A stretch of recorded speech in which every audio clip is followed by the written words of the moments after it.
एक राजा था जिसके यहां बेटा पैदा नहीं हो रहा था। उसे किसी तांत्रिक ने सलाह दी कि आप ही के राज्य में किसी छोटे बच्चे की बलि चढ़ा दीजिए, अगले 1 साल में आपके यहां बेटा पैदा हो जाएगा।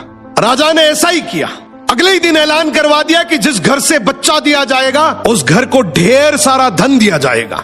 राजा का यह ऐलान एक गरीब परिवार ने सुना तो अपने घर के सबसे छोटे बच्चे को भेज दिया कि यह बच्चा हमारे किसी काम का नहीं, इसे रख लो। अब बलि चढ़ाने की पूरी तैयारी हो गई। राजा ने बच्चे से पूछा, कोई तुम्हारी आखिरी इच्छा? तो बच्चा बोला, मुझे बस थोड़ी सी गिल्ली मिट्टी ला कर दे दो।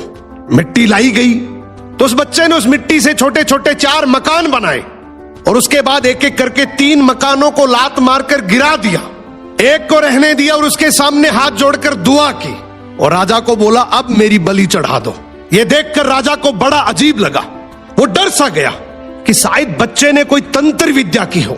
उसने बच्चे से पूछा, तूने ये क्या किया था? तो बच्चा बोला, पहला मकान गिराया जो मेरे माँ बाप का था, जिन्होंने सिर्फ पैसों के लिए मुझे बेच दिया।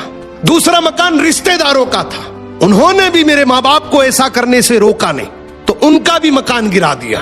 तीसरा राजा जी आपका तो काम है लोगों की रक्षा करना, लेकिन आप भी अपने लालच के लिए रक्षक से भक्षक बन गए।